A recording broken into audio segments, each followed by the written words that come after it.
My name's Cayla, this is Cinnamon, Peaches, and Sage, and today we're going to be talking about a very mysterious character in Pokemon Scarlet and Violet, Champion Gita. Some of you might be thinking, mysterious? Cayla, Gita is just boring. But I think that Gita might actually be one of the most interesting characters in the game, and I'm hoping that the DLC will prove me right. In fact, I think Gita might be an AI. Let's dive into the handy-dandy notebook with some evidence. The first hint toward Gita being an AI is actually within the functionality of the game. Normally, in every single other Pokemon game, we can re-challenge the Elite Four in Champion. Pokemon Scarlet and Violet is the first Pokemon game where we're not able to do that. That left me thinking, why would they take out this feature? Some people point to the story reason because the champion has a different significance in this game, being that you can only take this test one time to prove that you're the champion. You don't have to retake it. But realistically, shouldn't you be able to retake it if you wanted to? I don't feel like that's a very compelling reason. If this was really a lore problem, shouldn't we not have been able to fight the Elite Four and Champion again in other games? One of the most common reasons against rematches in Pokemon is that it doesn't make sense with the story.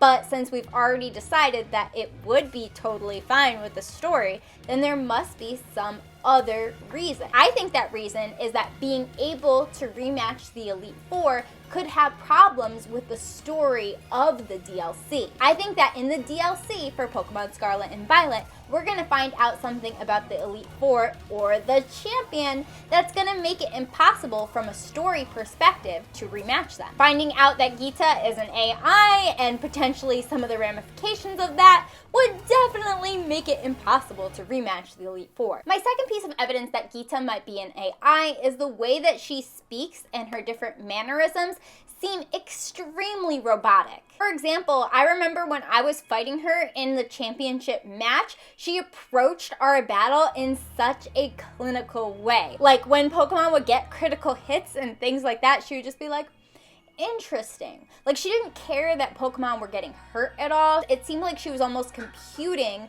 and like processing and taking in data rather than actually caring about the Pokemon that were on her team. If she's some sort of AI, especially the type of AI I suspect her to be, more on that in a minute, then it would make a lot of sense for her not to have emotions. So she would come off in a very robotic way. Because of her personality, most characters are shown not liking Gita. The only exception to this is Nemona. Now, Nemona as a character is shown to be extremely naive. For example, she assumes that Miraidon, or Koraidon if you played Scarlet, is going to meet its other family member when you're in Area 0. In fact, it's very clear that the two Miraidon or Koraidon do not actually get along.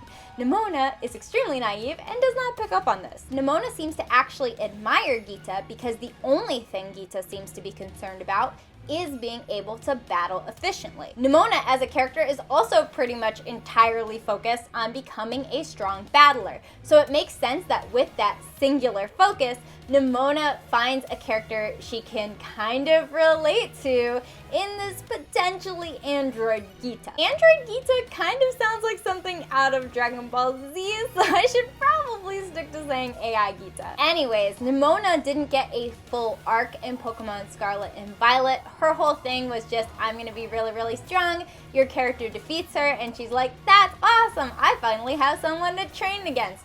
But there's a lot of hanging threads with her character, like we didn't really find out much about her parents, and she didn't really learn any sort of deep, dark lesson. It just seems more like she's just like, oh, cool, like someone stronger than me, yay. The other characters, Penny and Arven, learned very intense lessons, so I would not be surprised if Nemona, who was kind of billed as the main rival, is going to learn her lesson more in the DLC. And what better way to have her learn this lesson than if Gita turns out to be an AI and there's some sort of conflict with that. Nemona, being like the only character who looks up to Gita, would have to kind of deal with her naivete and maybe grow as a person. Speaking of Nemona and naivete, Nemona even comments that Glimmora, a Pokemon that is found in the depths of Area 0 primarily, is Gita's main. It's kind of strange for Glimmora to be on her team, and especially strange for it to be her main. And it makes sense that Nemona would make this connection but not mentally see it all the way through because she admires Gita and she is a little naive. Speaking of Glimmora, a lot of people have pointed out that it's strange how Gita sends out Glimmora last in her championship battle instead of first. In case you're not aware, Glimmora has an ability where if you hit it with a move, it releases toxic spikes onto the battlefield. An extremely useful ability if it's the first Pokemon in your party, or at least early on. Typically in competitive play, you want to get toxic spikes out as early as possible because then it will impact more of the battle. However, Gita sends out Glimmora last. This seems like a bad play on the part of the champion. And while yes, it's possible that maybe this was just because they wanted to have Gita's main Pokemon be the one she terrestrializes and have the terrestrialization happen at the end, it still seems kind of off for her to do it this way. Instead, why not have her terrestrialize her first Pokemon and have there be like a difference in the way that she battles? That would have been really cool. Could there be a story reason for why Gita sends out Glimmora last? Let's assume that Gita is an AI. It's very likely that she would have been programmed, like Sada or Turo, to have all of the championship data within herself. So she would know how champions typically battle. However, Glimmora is not a Pokemon that other people really use at all. Because of this, Gita would have basically no data about Glimmora. So it makes sense that she would use the Pokemon that she has more data on first, and then as a last resort, throw out her Glimmora. Because it's logical for an AI to do things in that order, Gita may not have tried putting Glimmora first instead. Again, assuming that Gita is an AI, who would have built her? I think it's pretty likely that after Professor Turo or Sada's death, AI Turo or Sada would create another AI to help them out. In the research journals, Professor Sada or Turo comment about how they wish that there were two of them instead of just one in order to handle all of the research that they're trying to do. This is the reason that the human professors create the AI professors. They need an extra person, and what other person better to help them than themselves? Which means that after the human professors died, the AI professors who have all of the professors' memories would also have that feeling of, oh, I wish there were two of me, making it very likely for them to create another AI to help them out. But wait, if they created another AI, why wouldn't it be another copy of Sada or Turo? Gita clearly does not look like Sada or Turo and does not act like them either. In fact, Gita doesn't act like a human at all. I think that Gita might be an entirely robotic AI, one without any sort of memories like AI Sada or Turo. But why would AI Sada / Turo do this? Well, they are unable to leave Area 0.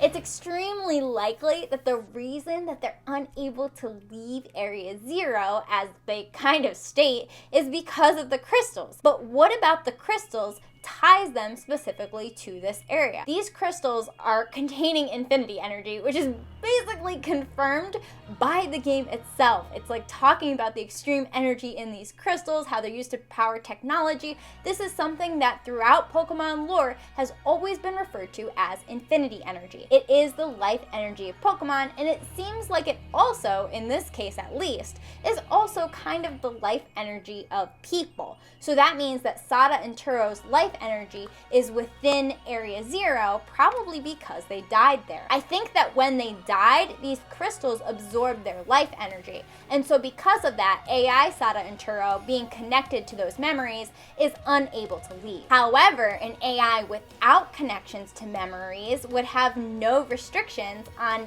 having to be in Area 0.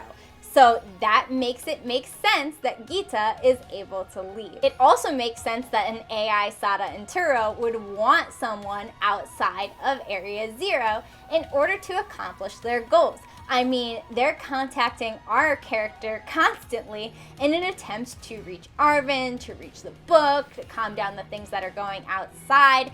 Doesn't it make sense that if they could create another AI, they would want it outside of Area Zero? It seems like AI Gita was sent outside Area Zero mostly to find strong trainers. The Elite Four and Champion then are basically a measure to see which trainers could potentially go to Area Zero to accomplish the wills of Professor Sada or Tera. Still, this leaves a lot of questions. Wouldn't Gita's mission be complete by the end of the game? But then we have this post game where we're challenging the gym leaders again and testing them, so it seems like Gita is continuously running as this same character despite the mission objective of Turo/Sada being achieved. So yeah, things like that make me not entirely sure about this theory, but I feel like there's enough there that it might be true. I'm really curious if something about this is going to be revealed in the DLC. I think it could potentially be a really interesting plotline,